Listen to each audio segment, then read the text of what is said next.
കർണാടകയിലെ കുക്കെ സുബ്രഹ്മണ്യ ക്ഷേത്രം വിസിറ്റ് ചെയ്ത ശേഷം പിന്നീട് ഞങ്ങൾ പോയത് ധർമ്മസ്ഥലയിലേക്കാണ്. സുബ്രഹ്മണ്യയിൽ നിന്നും 54 കിലോമീറ്ററാണ് ധർമ്മസ്ഥലയ്ക്കുള്ള ദൂരം. ദക്ഷിണ കന്നഡയിൽ നേത്രാവതി നദിക്കരയിൽ സ്ഥിതി ചെയ്യുന്ന ക്ഷേത്ര നഗരമാണ് ധർമ്മസ്ഥല. ധർമ്മസ്ഥലയിലെ പ്രശസ്തമായ തീർത്ഥാടന വിനോദസഞ്ചാര കേന്ദ്രമായ മഞ്ജുനാഥ ക്ഷേത്രമാണ് നമ്മൾ കാണാൻ പോകുന്നത്. ക്ഷേത്രവും അനുബന്ധ കെട്ടിടങ്ങളും പാർക്കിങ്ങും ഒക്കെ വളരെ വലിയൊരു ഏരിയയിലാണ് വ്യാപിച്ചു കിടക്കുന്നത്. വണ്ടി പാർക്കിങ്ങിലിട്ട ശേഷം ഞങ്ങൾ ക്ഷേത്രത്തിലേക്ക് നടന്നു. സുബ്രഹ്മണ്യയിലൊന്നും കാണാത്തൊരു തിരക്കായിരുന്നു ധർമ്മസ്ഥലയിൽ കണ്ടത്. ക്ഷേത്രത്തിൽ ദർശനത്തിനായിട്ട് വളരെ നീണ്ട ക്യൂ തന്നെ ഉണ്ടായിരുന്നു. 800 വർഷത്തോളം പഴക്കമുള്ള ക്ഷേത്രമാണ് ധർമ്മസ്ഥലയിലെ മഞ്ജുനാഥ ക്ഷേത്രം. മഞ്ജുനാഥ ഭാവത്തിലുള്ള ശിവനാണ് ഇവിടുത്തെ മൂർത്തി. ദക്ഷിണ കന്നഡയിലെ ഒരു രാജകുടുംബത്തിന്റെ കീഴിൽ പ്രവർത്തിക്കുന്ന ട്രസ്റ്റാണ് ക്ഷേത്രഭരണവും നടത്തുന്നത്.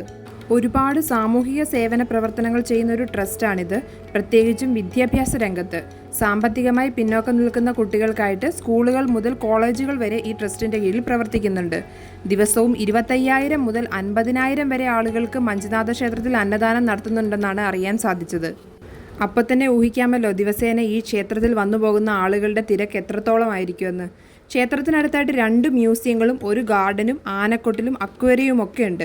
ക്ഷേത്രത്തിൽ വരുന്ന സഞ്ചാരികൾക്ക് ഒരു ദിവസം മുഴുവൻ ചെലവഴിക്കാനുള്ള കാര്യങ്ങൾ അവിടെ തന്നെയുണ്ട്.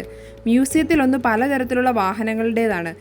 രാജകുടുംബം ഉപയോഗിച്ചിരുന്നതും സമ്മാനമായി കിട്ടിയതും അല്ലാത്തതുമൊക്കെയായ ഒരുപാട് മോഡൽ പഴയകാല വാഹനങ്ങളുടെ വിപുലമായ ശേഖരമാണ് അവിടെയുള്ളത്. മഞ്ജുഷ എന്നു പേരുള്ള മറ്റൊരു മ്യൂസിയത്തിൽ രാജകുടുംബം ഉപയോഗിച്ചിരുന്ന വിലയേറിയ വസ്തുക്കളും വീട്ടുപകരണങ്ങൾ, ആയുധങ്ങൾ, നാണയങ്ങൾ ഉൾപ്പെടെ ഒരുപാട് പുരാവസ്തുക്കൾ പ്രദർശിപ്പിച്ചിരിക്കുന്നു. ഇവിടെയൊന്നും വീഡിയോ എടുക്കാൻ അനുവാദമില്ല. ഇവിടെയായിട്ട് നദികളുടെ പേരിട്ടിരിക്കുന്ന ഒരുപാട് പഴക്കം തോന്നിക്കുന്നതും എന്നാൽ വലുതുമായ കുറേയധികം കെട്ടിടങ്ങൾ കാണാം.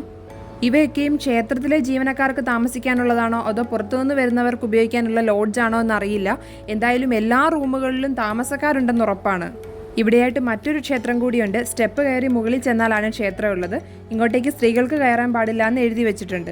മഞ്ജുനാഥ ക്ഷേത്രത്തിന്റെ മറ്റൊരു പ്രത്യേകതയാണ് ഇവിടെ തൊട്ടടുത്തായി രത്നഗിരി എന്ന കുന്നിന്റെ മുകളിൽ പ്രതിഷ്ഠിച്ചിരിക്കുന്ന ഗോമതീശ്വര പ്രതിമ. കുറേയധികം സ്റ്റെപ്പുകൾ കയറി 20 മിനിറ്റോളം നടന്നു വേണം കുന്നിന് മുകളിലെത്താൻ. വാഹനങ്ങൾക്കായിട്ട് മറ്റൊരു പാത കൂടിയുണ്ട്. പക്ഷെ ഇങ്ങനെ നടന്നു കയറി പോകുന്നത് വളരെ നല്ലൊരു അനുഭവമായിരിക്കും. ചെറിയൊരു കാടിന്റെ ഫീലൊക്കെ തരുന്ന അന്തരീക്ഷമാണ്. വെയിലോ ചൂടോ ഒന്നും തന്നെ ഇല്ല. നടന്നു ചെന്നെത്തുന്നത് വിശാലമായ ഒരു മൈതാനത്തേക്കാണ്. അവിടെ ഒത്ത നടുക്കായി പ്രതിമ സ്ഥാപിച്ചിരിക്കുന്നു. ഒറ്റക്കല്ലിൽ തീർത്ത 39 അടി ഉയരമുള്ള പ്രതിമയാണിത്. ഗോമതീശ്വരൻ എന്ന് പറയുന്നതിലും ബാഹുബലി എന്ന് പറഞ്ഞാൽ നമുക്ക് കുറച്ചുകൂടി പരിചിതമാണ്. ഇതാണ് യഥാർത്ഥ ബാഹുബലി, ഭഗവാൻ ബാഹുബലി. 1973 പ്രതിമയുടെ പണി പൂർത്തിയായിരിക്കുന്നത്. 12 വർഷം കൂടുമ്പോൾ നടത്തുന്ന പാൽ, കുങ്കുമം, വെള്ളം ഉപയോഗിച്ചുള്ള അഭിഷേകമായ മഹാമസ്തകാഭിഷേകമാണ് ഇവിടുത്തെ പ്രധാന ആഘോഷം.